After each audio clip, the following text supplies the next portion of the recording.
बिहार विधानसभा चुनाव के पहले चरण का आज मतदान हो रहा है। पहले चरण में 18 जिलों की 121 सीटों पर मतदान हो रहा है। सुबह 7 बजे से वोटिंग की प्रक्रिया शुरू हो गई है। मतदान को लेकर सुरक्षा के कड़े इंतजाम बिहार में किए गए हैं। मतदाताओं में वोटिंग को लेकर काफी उत्साह देखा जा रहा है। तो बिहार से खबर है, जहां बिहार विधानसभा चुनाव के पहले चरण का मतदान आज हो रहा है। पहले फेज का मतदान हो रहा है। 18 जिलों की 121 सीटों पर आज मतदान हो रहा है। मतदाताओं में वोटिंग को लेकर जबरदस्त उत्साह देखा जा रहा है। तो वहीं मतदान केंद्रों पर सुरक्षा के भी कड़े इंतजाम किए गए हैं।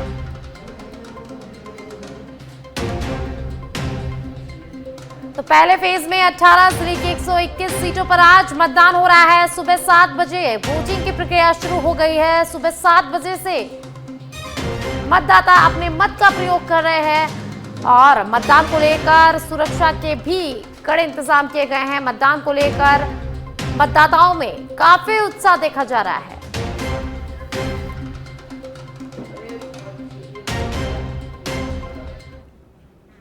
मुख्यमंत्री भजनलाल शर्मा आज एक दिवसीय भारत दौरे पर रहेंगे, जहां विशेष रथ में रोड शो करेंगे सीएम भजनलाल शर्मा, प्रदेशाध्यक्ष मदन राठौड़, पूर्व सीएम वसुंधरा राजे, सांसद दुष्यंत सिंह भी रोड शो में उनके साथ रहेंगे। मांगरोल के सुभाष चंद्र बोस सर्किल से रोड शो होगी और इसकी शुरुआत सर्किल से होगी। आजाद चौक होते हुए सीसवाली चौराहे तक रोड शो आयोजित होगा। मार्ग में जगह जगह आमजन द्वारा पुष्प वर्षा से अभिनंदन किया जाएगा, स्वागत किया जाएगा। 51 से अधिक गेट बनाकर आम जनता द्वारा अभिनंदन किया जाएगा।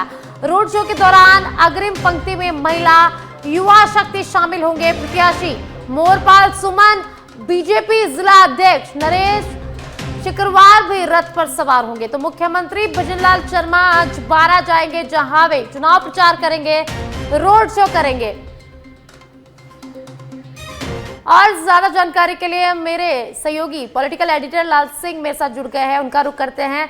लाल सिंह, आज अंता में काफी महत्वपूर्ण दिन है। आज अंता पहुंचेंगे मुख्यमंत्री भजनलाल शर्मा, जहां वे रोड शो करेंगे। क्या कुछ अधिक जानकारी है?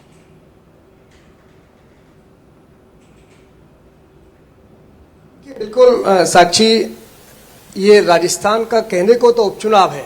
अंता विधानसभा का पहली बार उपचुनाव हो रहा है अंता विधानसभा क्षेत्र में। लेकिन इस उपचुनाव को लेकर जिस तरह पार्टियां तैयारियों में जुटी हुई हैं और जिस तरह तमाम दिग्गज नेता मैदान में उतर गए हैं, उसके बाद साफ है कि दोनों ही पार्टियों के लिए ये चुनाव प्रतिष्ठा का चुनाव बन गया है। अब देखिए, सबसे बड़ी बात साक्षी ये है कि सभी नेताओं ने, दोनों ही पार्टियां एक प्रयास कर रही हैं कि कैसे एकता का परिचय दिया जाए, कैसे एकजुटता का परिचय दिया जाए। इसलिए लगातार ये तस्वीर देखने को मिली। आपने पहले कांग्रेस की एक तस्वीर देखी होगी जिसमें सचिन पायलट, अशोक गहलोत, टीकाराम जूली, डोटासरा एक मंच पर नजर आए। तो एक संदेश देने का प्रयास किया गया कांग्रेस के कार्यकर्ताओं में, कांग्रेस एकजुट है। तो वही भारतीय जनता पार्टी के कार्यकर्ताओं पर लगातार इस तरह की बातें सामने आ रही थी कि क्या भारतीय जनता पार्टी अंता विधानसभा चुनाव को लेकर एकजुट है?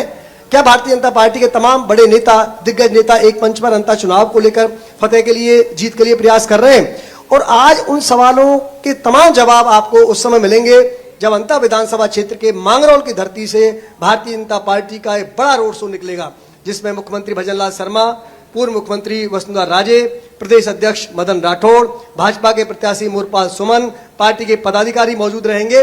और ये आजाद चौक, सुभाष चौक होते हुए सीसवाली तराई तक पहुंचेगा। तो करीब जो हमने बात हुई है, करीब 3 से 4 किलोमीटर का पूरा ये रोड शो है। लेकिन इस रोड शो की दूरी करीब 3 से 4 घंटे में तय की जाएगी। इससे आप अंदाजा लगा सकते हैं साक्षी, कितनी बड़ी तैयारी कार्यकर्ताओं ने की है।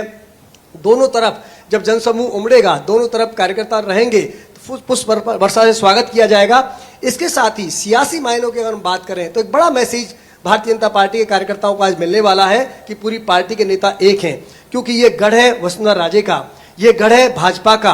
आप देखिए, ये अगर मैं बात करूं वसुंधरा राजे की, 1989 से लगातार झालावाड़ लोकसभा क्षेत्र से वो सांसद रहीं, 5 बार सांसद रहीं। उनके बेटे उसी लोकसभा क्षेत्र से दुष्यंत सिंह 5वीं बार सांसद बने और अभी वो फिलहाल सांसद हैं। तो ऐसे में उनका गढ़ माना जाता है। वसुंधरा राजे की सक्रियता के बाद एकदम भारतीय जनता पार्टी कार्यकर्ताओं में एक जोश आया है, आत्मविश्वास से लवरेज हैं। और मुख्यमंत्री भजनलाल शर्मा का रोड शो इस बात की साफ तस्दीक कर रहा है कि पार्टी पूरी एकजुटता के साथ ये चुनाव लड़ रही है।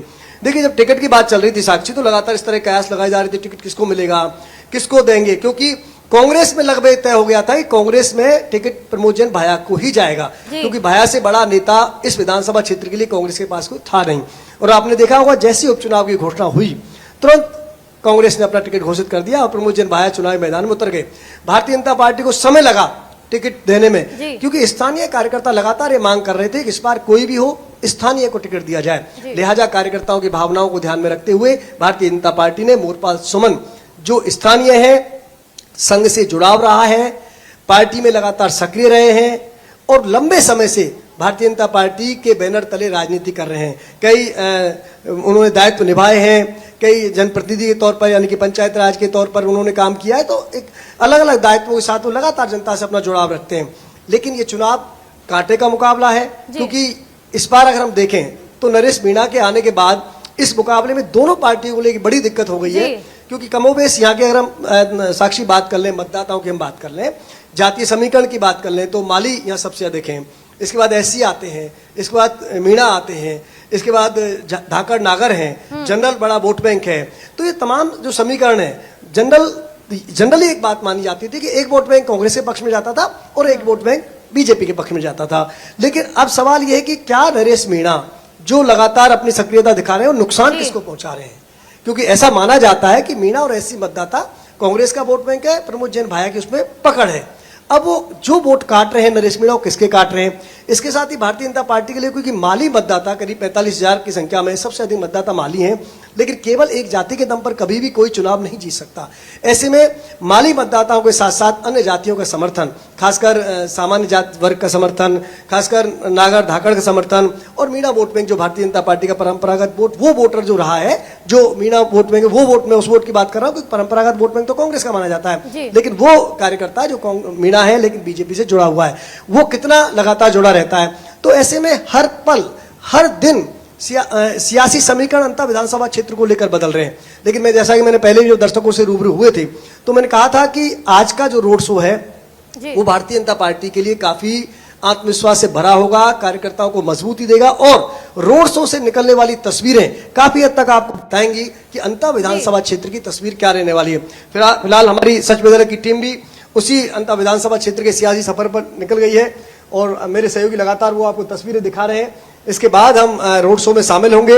हम जैसे बीच में अभी एक स्थान पर रुके चाय पे, हमने वहां भी चर्चा की लोगों से कि क्या माहौल है। आप देखिए, मैं पहली बार ऐसा देख रहा हूं साक्षी की एकमात्र विधानसभा क्षेत्र अंता का हो रहा है, लेकिन इसका माहौल ऐसा बन रहा है कि बहुत बड़ा चुनाव हो, सरकार का लिटमस टेस्ट हो, क्योंकि दिग्गज नेताओं की प्रतिष्ठा दांव पर लग गई है।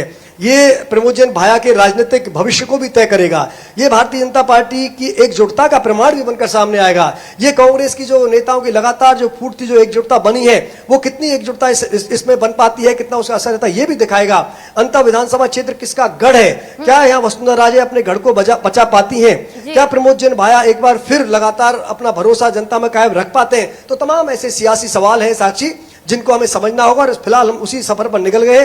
कुछ देर बाद हम पहुंचेंगे मांगरोल और मांगरोल की धरती से फिर तमाम वो तस्वीरें हम अपने दर्शकों को दिखाएंगे कि किस तरह की वह तस्वीर है। नेताओं के साथ साथ हम लोगों से ही बात करेंगे, आपको रोड शो के साथ साथ हम लोगों की भी जुबानी बताएंगे कि वो क्या चाहते हैं, किस तरह का सियासी मिजाज है अंतर विधानसभा क्षेत्र का। जी साक्षी।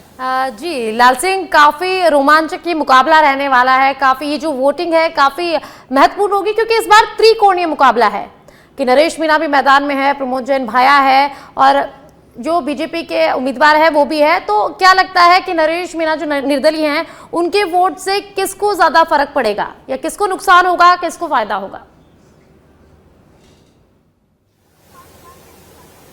देखिए साक्षी, बिल्कुल आपका जो सवाल है वो यही सवाल है जिसका जवाब आज बीजेपी और कांग्रेस दोनों ही दल ढूंढ रहे हैं। इसी सवाल का जवाब हम भी ढूंढ रहे हैं, इसी सवाल का जवाब जनता भी ढूंढ रही है, क्योंकि यही वो सवाल है जो तय करेगा हार और जीत। मैंने जैसा पहले कहा आपको साक्षी, क्योंकि नरेश मीणा की मौजूदगी से, नरेश मीणा के लगातार सक्रिय होने से ये बात है कि वो नरेश मीणा नुकसान किसको पहुंचा रहे हैं। जैसा मैंने कहा आपको कि मीणा और एससी का वोटर कांग्रेस का वोटर माना जाता है और भाया की वो मजबूत पकड़ है। देखिए, लंबे समय से मैंने हाड़ौती में कवरेज किया है, खासकर 12 में लंबा समय मैंने बिताया है, तो अंतर विधानसभा क्षेत्र को कवरेज किया है। ऐसे में जैसा मैं आपको कह रहा हूं साक्षी की पकड़ मजबूत है वहां भाया की, इसमें कोई दो राय नहीं है। लेकिन मोरपाल सुमन को चुनावी मैदान में उतारकर और कार्यकर्ताओं को संदेश देकर कि हमने स्थानीय पर विश्वास जताया है। अच्छा, बीजेपी का एक वोटर की खास बात है, बीजेपी का जो वोट बैंक है, जो उसका परंपरागत वोट बैंक है, वो सामान्यतः टूटता नहीं है।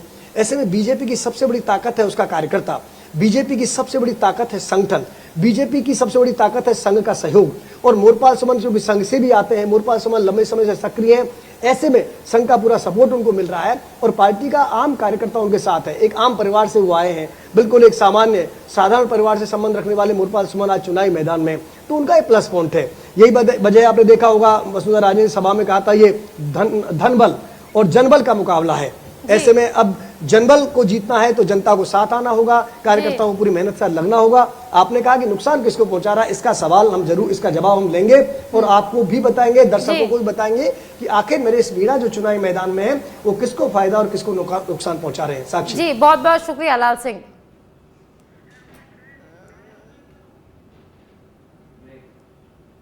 तो सीएम भजनलाल शर्मा आज एक दिवसीय भारत दौरे पर रहेंगे, जहां वे विशेष रथ में रोड शो करेंगे और उनके साथ प्रदेश अध्यक्ष मदन राठौड़, पूर्व सीएम वसुंधरा राजे, सांसद दुष्यंत सिंह भी रोड शो में मौजूद रहेंगे।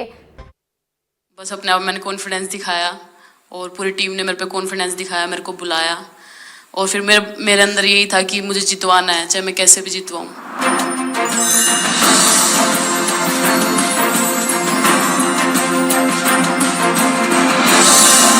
I can't actually express the feelings because the words won't come out of my mouth because I'm genuinely from deep down I'm so happy that I can't express it.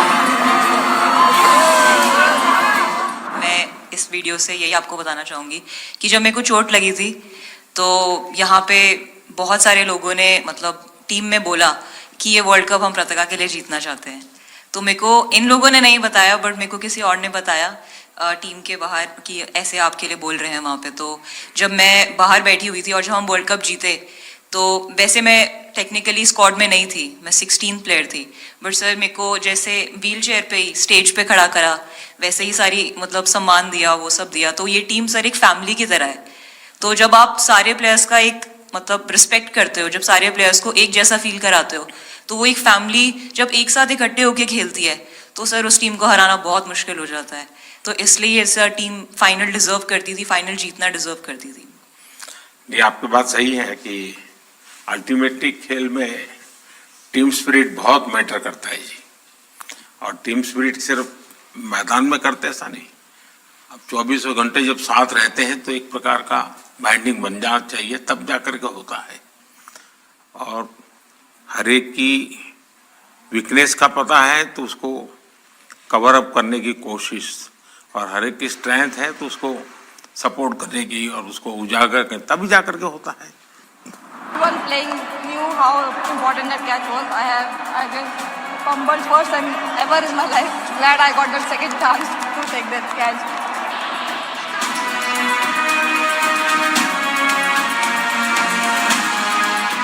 बताइए sir मुझे ये पहली बार आपका एक catch ही तो सब ज्यादा famous हो गया है। इतने सर मैंने काफी ब्लाइंडर भी पकड़े पर इतना फेमस कोई कैच नहीं हुआ और पहली बार ऐसे फंबल करने पे अच्छा लग रहा था।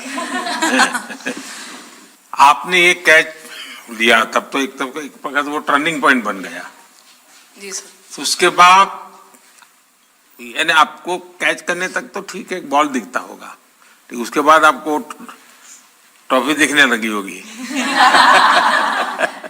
सर मुझे वो कैच में ट्रॉफी दिख रही थी। अच्छा। उसके बाद मेरे ऊपर इतने लोग थे, मुझे सांस नहीं आ रही थी, मुझे पता भी नहीं कितने लोग थे मेरे ऊपर। आपको मालूम है ना पिछली बार सूर्या यादव ने भी ऐसा ही कैच किया था। जी सर। आप में से शायद किसी का एक कैच था किसी पिछली बार जिसको मैंने रीट्वीट किया था। हाँ, मैंने उस समय क्योंकि मुझे वो काफी अच्छा वो दृश्य लगा था।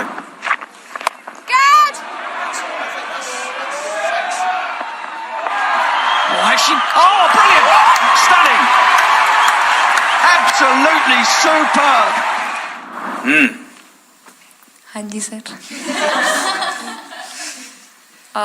सर मतलब हम लोग जब इंग्लैंड में थे, जब ये कैच पकड़ा था तो हम लोग बहुत टाइम से प्रैक्टिस कर रहे थे ऐसे कैचेस।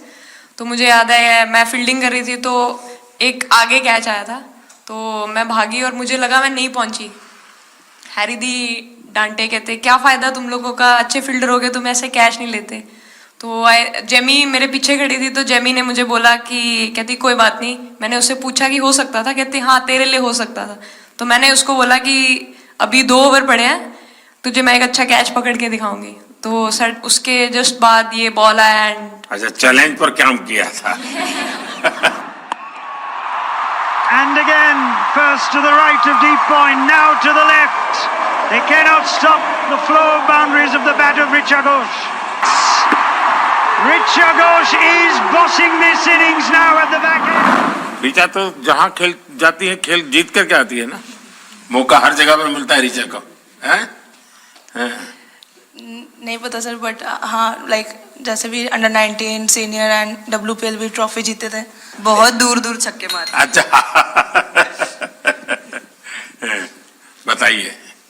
जब बैटिंग करी थी जैसे लाइक छक्के and I think Harry the, Smriti the and sir लोग जैसे ट्रस्ट करते हैं, आई थिंक पूरा टीम ट्रस्ट करता है कि ऐसा अगर सिचुएशन कुछ भी आए जिधर बॉल कम है बट रन ज़्यादा चाहिए, आई थिंक वो चीज़ इन्होंने दिखाया भरोसा। आई थिंक उसके लिए आई थिंक मुझे भी कॉन्फिडेंस मिला कि लाइक हाँ तू कर सकते। तो आई थिंक इसलिए हर मैच में मुझे वैसा लाइक बॉडी लैंग्वेज मेरा दिखता है। हम 3 मैचेस हारे, बट सबसे बेस्ट पार्ट वही था कि हम हार में एक साथ थे सब लोग, और एक दूसरे को बैक कर रहे थे, एक दूसरे से बात कर रहे थे। तो वो जेन्युइनली आ रहा था, प्योर आ रहा था, इसीलिए शायद भगवान ने हमको ये ट्रॉफी दी है। नहीं, आपकी मेहनत से मिली है जी।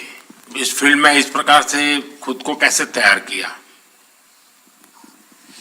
सर जैसे सर ने बोला कि काफ़ी टाइम से हम बहुत अच्छा क्रिकेट खेल रहे हैं और मतलब हर सिचुएशन के लिए प्रिपेयर कर रहे थे, फिटनेस वाइज, फील्डिंग वाइज या जो भी स्किल वाइज। तो हम काफ़ी टाइम से मेहनत कर रहे थे उस चीज़ की।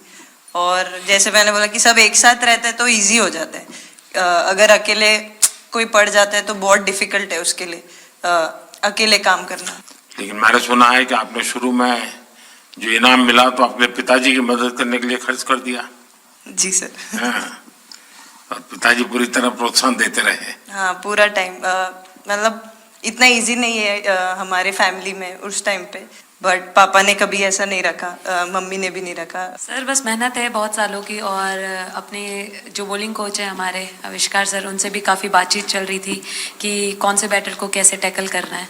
तो वो सारी स्ट्रेटजीज जो कैप्टन के साथ होती हैं, वाइस कैप्टन और अपने हेड कोच के साथ करते हैं, तो वही उसको रेप्लिकेट करने की कोशिश करते हैं ग्राउंड पे, और थैंकफुली वो हो जाता है। बहुत सारे मैचेस होते हैं जिसमें नहीं कर पाते हैं, बट स्टिल खुद को मोटिवेट करते हैं कि नेक्स्ट टाइम करेंगे तो इससे और ज़्यादा बेटर करेंगे।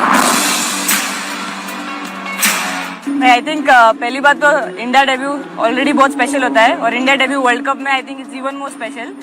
हमने सब आपको हार्ड वर्क करना। सर अभी समझ में नहीं आ रहा आपके सामने मैं क्या बोलूं, बट जो समझ में आए वो बोलो। सर वो मेरा डेब्यू था, लेकिन मेरा हर बार ऐसे होता है सर, जब भी डेब्यू होता है बारिश हो जाता है तो उस दिन भी वैसे हुआ सर, बारिश हुआ और हम बस कीपिंग ही किया मैंने। बट इतना था, मतलब मैं खुद बहुत हैप्पी थी उस दिन, क्योंकि डेब्यू होना बहुत बड़ी बात है इंडिया के लिए करना, और वो भी वर्ल्ड कप में हुआ मेरा। तो बहुत एक्साइटेड थी मैं उस दिन उस मैच को लेके कि खेलूंगी देश के लिए, और मेरा ऐसा था कि मैं उस दिन मतलब मैच जिता के दूँ इंडिया को, कि मतलब जो भी मेरे से अच्छा बने और मैं जितना भी एफर्ट लगाऊं। और एक बात सर सबसे अच्छा था क्योंकि सारी टीम भरोसा कर रहे थे मेरे पे, और सब लोग आके मुझे